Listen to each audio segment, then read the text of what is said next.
Welcome back, grappling fans. My name's John Evans, and thanks for joining me for the very first youtube.com/BJJ Breakdown channel videocast. So this is going to be the first one on my new channel. If you're watching this right now, it's on the new channel, so please hit like, please hit subscribe if you haven't, and if you're coming from the old channel, then please check out my new channel and site. I will have a link for it right there.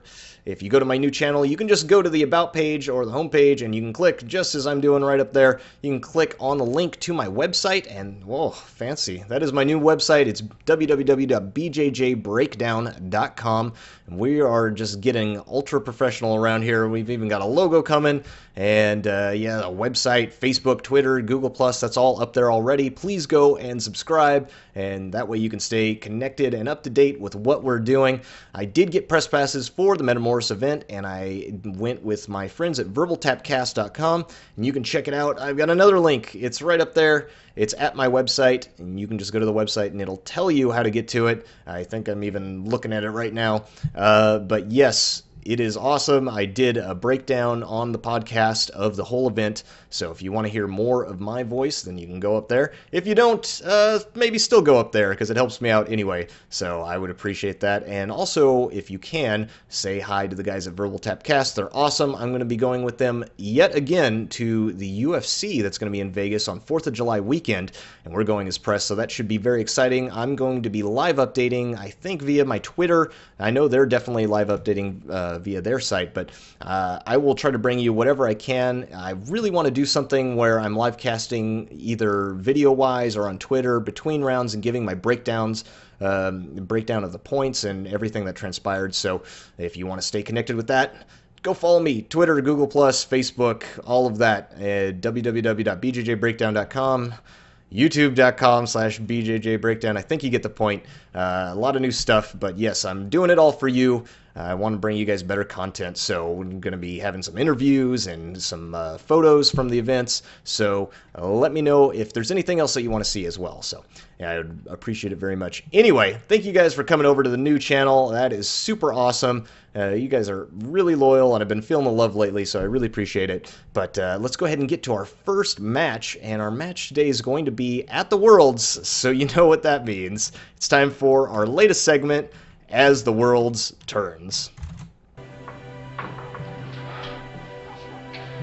I know this is awkward for you, Allie, but it doesn't change the way I feel. Please come back to the yacht with me.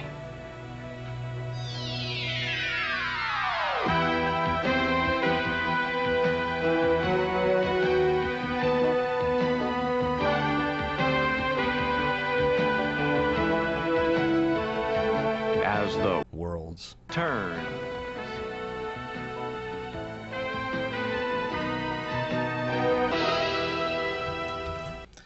Oh man, it never gets old.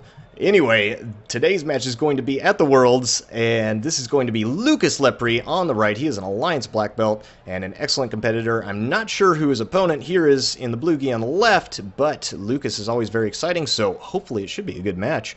They're starting out, and they're starting nice and low. I like this because it is a wrestling game before the grips are made. His opponent makes the grips right there. He gets it looked like double collar, or it might have been collar sleeve, and he pulls right to half guard. I'm not sure this is exactly where you want to be with Lucas, because Lucas, aside from having an excellent guard, his guard passing is unreal, and you can see here he keeps this leg lifted, and he's getting that crossface over here, which is really a good idea. And it's not good if you're on the bottom. You can see his opponent is now trying to make some space, get that crossface a little bit further, but Lucas is going to grab deep here, and this is trouble for his opponent. His opponent probably wants to get underneath, maybe for a deep half. I'm not sure exactly, but Lucas is now going to be able to force this knee through. He's holding the pants right here, keeping his opponent on his side. He wants to use this shoulder and turn his opponent's face away from him, and that will help him secure the pass. His opponent does have the underhook, and from here, if you're the top person, you usually, if your opponent has the underhook and you're trying to pass their half guard, you're in danger of having your back taken. So you either want to control the hips here like he's doing with the gi pants, or you want to get an underhook under that top leg, and then you want to go more chest to chest with them. And yep, right there, it looks like he's digging for an underhook. and his chest is in great position. This knee here blocking the bottom knee from pulling him back into full guard, and here he's got this wicked crossface. If he starts to put more pressure on it and turn his opponent's face a little more, like it looks like he's settling in to do, then he should have a nice quick way to pass the guard right there. But his opponent is pretty wily, and he's making this grip on this knee, which can give you a little bit of problem, because if you're trying to slide up next to your opponent, then he'll be able to stiff arm this away and keep the distance, and it looks like that's what he's trying to do. He's not in a good position right now, so he's probably just trying to bide his time. It looks like he does want to go to the deep half, because now he has that bottom arm back in the center. He's trying to throw himself underneath his opponent's guard and get his head as close to this knee on the inside as possible. That way his whole body will be underneath Lucas, and Lucas will be suspended on top of his opponent. And you think sometimes, well, you got good pressure on them and that's good, but if your base is dependent on where your opponent is, then that way they can move and control your base, so that's no good too. Here his opponent bumps up and is trying to get good pressure, but Lucas digs this near side underhook, which is nice. You don't see that a lot, but it is excellent. And if he can go, I'd really like to see him get double underhooks here. His opponent still has that far side underhook, which can be rough. You see here, Lucas might switch this off to a far side pass. Nope, he's trying to shove this knee, the far side knee, off into mount. If he gets this other underhook, though, then it becomes deathly, because then you can control your opponent's shoulders. You can really staple them down with your top pressure to the mat, and then you can slide that knee right through to the mount. But I'm not sure he's not able to get that, so he's holding on to the legs here. I think he wants to, what he wants to do with this near side underhook, you can still do it too. You can either push to the mount, and then when your opponent pushes here, you can dig an underhook with this arm. You just underhook right in that crook. That's why it's not good to push on the knee if you're the bottom guy. Or you can pull off to the far side and go like a knee slide pass. And I'm not sure if that's what Lucas is trying to do, but he does have this real deep underhook. It's really keeping him, and here he goes. He's forcing it right to the mount, and this is basically quarter mount or 3/4 guard, whatever you want to see. And there's I think a water bottle. I'm not sure what that was. UFO. Anyway, it's not really helping the bottom guy's game, whatever it is. So here he is. There he goes. He gets that open. He gets the legs spread, and as he holds on to this gi pant right there by the knee, then he's able to circle his leg out, and now he's in mount, so he gets 3 points for the pass, and he's going to get 4 points for the mount, so he is quite a bit up. It should be 7-0, and here his opponent makes a lovely move there and extends, but Lucas is very hip to that, and he throws the leg right over and goes to omoplata. Sometimes you can just get an armbar right off of it, but he went to omoplata, and now his opponent's on top, so let's see what he can do. And they're going out of bounds. His opponent lifted him up there, so nearly like a mini slam. I know it's not a real slam, but you can just see the explosiveness of the top guy. Not even trying to slam, and he's just trying to get all over Lucas, and he ends up lifting him. So it takes a little bit of strength. And here he has his leg in this position, and that's going to give Lucas the De La Hiva guard right there.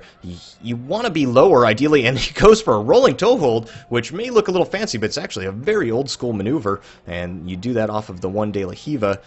You roll after the far leg that's monitoring your hip, and that did not work out too well for him. He ends up on bottom, as you often do with that one. It's very hard to do. You have to make sure you have a really good start to that one. So once you start the entry, you want to make sure that you have that leg completely tied up. Otherwise, that's what happens. You just end up on bottom, you kind of flop out, and you miss the leg, and then your opponent ends up on top. And if they're Lucas Lepri, then that is not a fun day for you. And here it looks like they gave advantage for something. I'm not sure exactly. Lucas is in the half guard again. He's liking this near side underhook. It must be something that he's working on lately. Normally you see the crossface, which he is doing. He's mixing it up with the underhook and the crossface. He's just kind of going back and forth. Here he's just trying to get his knee free, the knee that's caught in the half guard, because he wants to be able to free that, and then he can shove it over into mount. If their hamstring is above your knee, it's on your thigh, then you're really stuck in their half guard, and it's much tougher. And there you can see he frees the knee. The foot's still caught, but that's okay. And now his opponent opens up, tries to bridge to stop him from passing, and then he's able to get his foot out, but then his opponent in the scramble puts it back into the half guard, and Lucas has to pass once again. Lucas is quite a bit up on points. and I think he got an advantage right there. No, I'm not sure. I'm not sure what that was. Maybe a negative advantage for his opponent, because he's wearing that wristband, so that should mean that it's for the opponent. So for the guy in the blue gi. So I'm not sure exactly. I would think that would be a near pass for Lucas, and he would get the advantage, but I'm not positive. I'd have to see the scoreboard. And here we go. Lucas is now doing his same pass here, but now his opponent gets under to deep half, and this could be bad. Lucas recognizes that immediately. He pushes, stiff arms on the collar, and is able to create a little bit of space, get back here, and now he's got this far side underhook, which is very good. If you couple that with the crossface, which it looks like he's trying to do, and now, you gable grip. Excellent. And that is an excellent pass. You put that shoulder pressure in there. His opponent knows his guard's pass. He's trying to recover guard, but in doing so, he gives his back, and Lucas jumps all over that. He's got this underhook under here, so it looks like he's going for an arm in Ezekiel, which is a very popular move right now, and it's an excellent move. You just get that arm across and under, and then you grab your own sleeve, and then this hand on the top comes across the far side of the neck, and then you put your shoulder pressure into it, and that's what gets the tap, and that's what he did.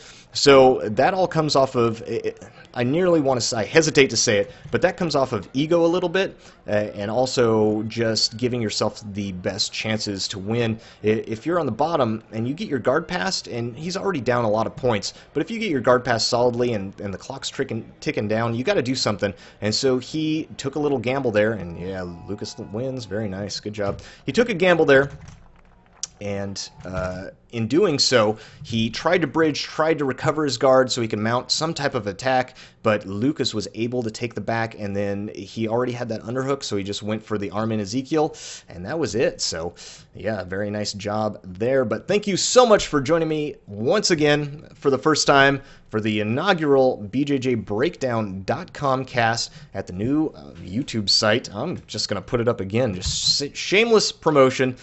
YouTube.com/BJJBreakdown, and that's what you're watching this on right now. And go to my site, BJJBreakdown.com, and you can also subscribe to me on Twitter, Google+, and all of that, and get my live updates from the UFC and from any other events that I'm going to be doing. Hopefully we'll be doing a lot more, including interviews, technique, videos, and everything else. So thank you guys so much. I really appreciate all the support, and I will see you guys shortly. All right, later.